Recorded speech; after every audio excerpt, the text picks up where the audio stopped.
collaborative filtering algorithm. So today we'll just briefly go through the high-level concept, the algorithm, and then we talk about one of the application, which is in this case Instagram.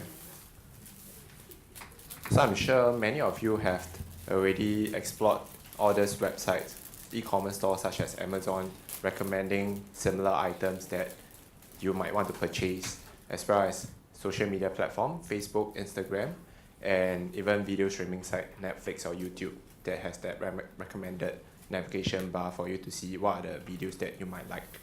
So there are two ways that users can interact to find out the items that they want. First is through search, and the other is through recommendations.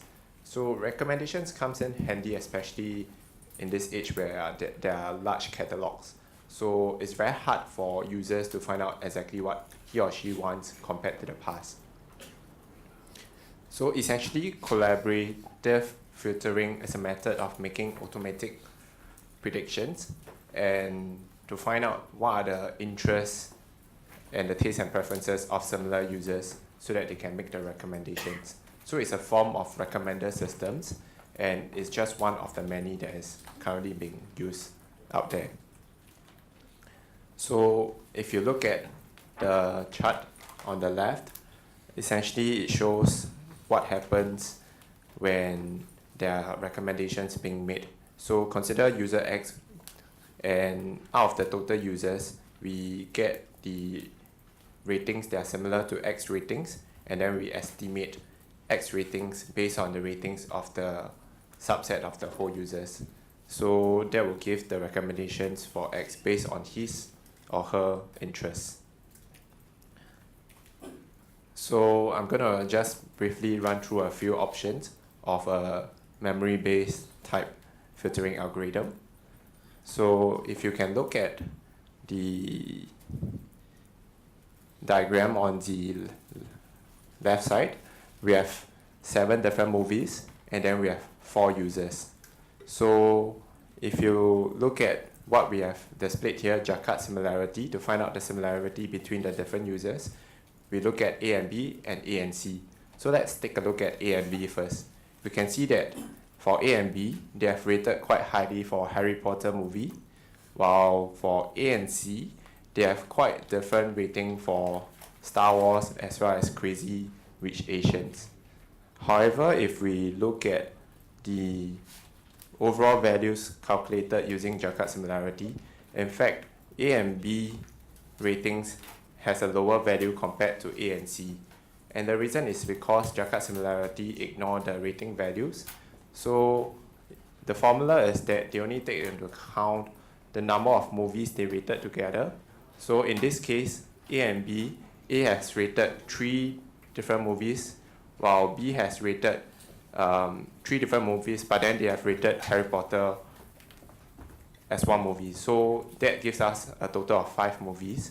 So because they have rated 1 movie, then we take 1 as the numerator, and then we take 5 as the denominator, and that gives us 0.2.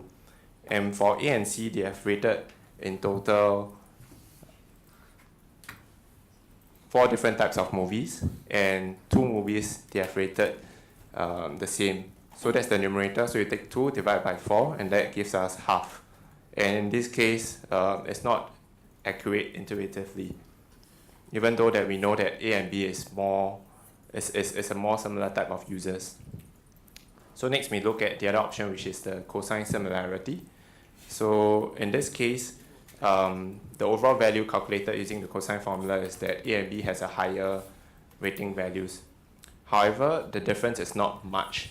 So the reason is because some of the movies they have not rated, and they treat the missing rating as a negative value.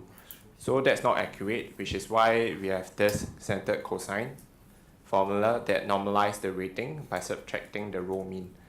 So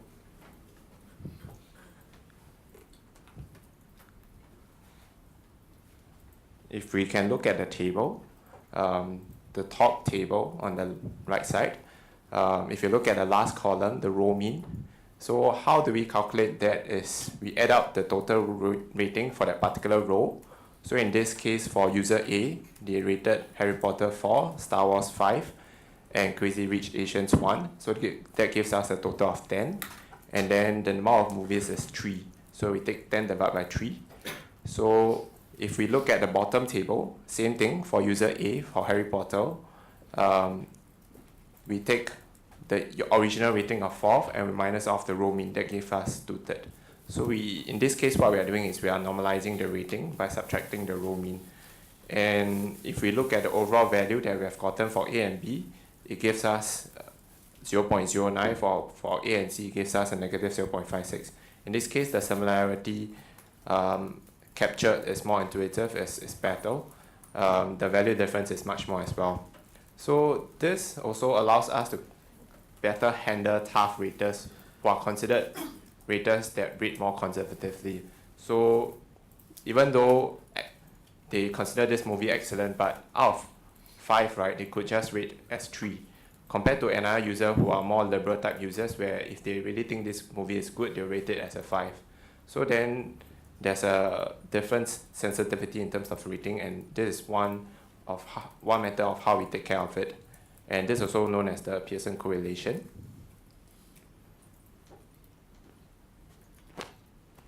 Thank you, Patrick. So far Patrick has been sharing with you like how the algorithm works, like in the 3 different way of calculating, but so far we've been describing it in terms of how you find a target user's predicted rating, right, using user to user, whereby first for the target user you find similar users to that target user, which we call as the user's neighbors. Then using these neighbors we find like the more, like for example we have a target number like 10 closest neighbors, so we find these 10 using their ratings across different items. Then using this the smaller group of closest, most similar users to the target user, we then predict the target users, predict his rating for the target item. There's another way to apply this algorithm in that we use item to item. So first we start with a big group of different users, then across all the users we find what items are similar to the target item. Then after that, using the user's own past ratings on the closest, like most similar items to the target item, we then predict his predicted rating for that target item. Yeah. So by theory, user to user versus item to item seem like equal approaches, but actually in practice, item to item usually outperforms user to user. This is because like items are inherently simpler than users. Like items, like they have simple characteristics and like can be classified into genres, like for example food, movies, music. Whereas users are much more complex. Like no two users is exactly the same. So somebody can like rock and classical music, whereas another person can write classical and hip hop music, for example. So yeah, item similarity is therefore more meaningful than user similarity. Yes. Okay, so now we'll talk about the application. So one of the applications for this algorithm in a real life recommender system is, for example, Instagram. So in Instagram, you have your explore page. That's how they predict how you like to see certain stuff, and then they show it to you. So in Instagram, their inputs, or what we have been saying, the user ratings, are derived from the users, all of you, your posts, and also your interaction with your post, like the user's interaction with the post.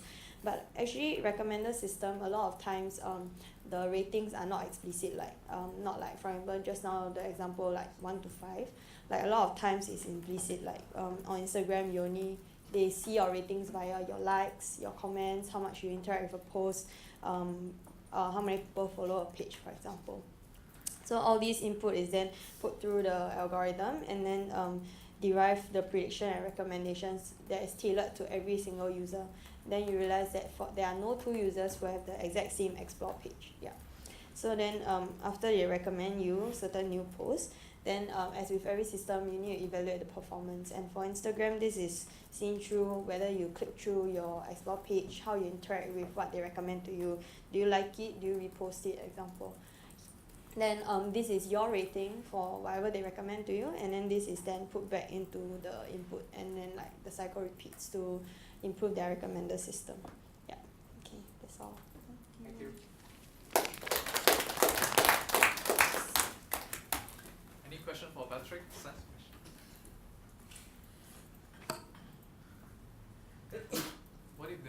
there's no rating or anything, what do you do?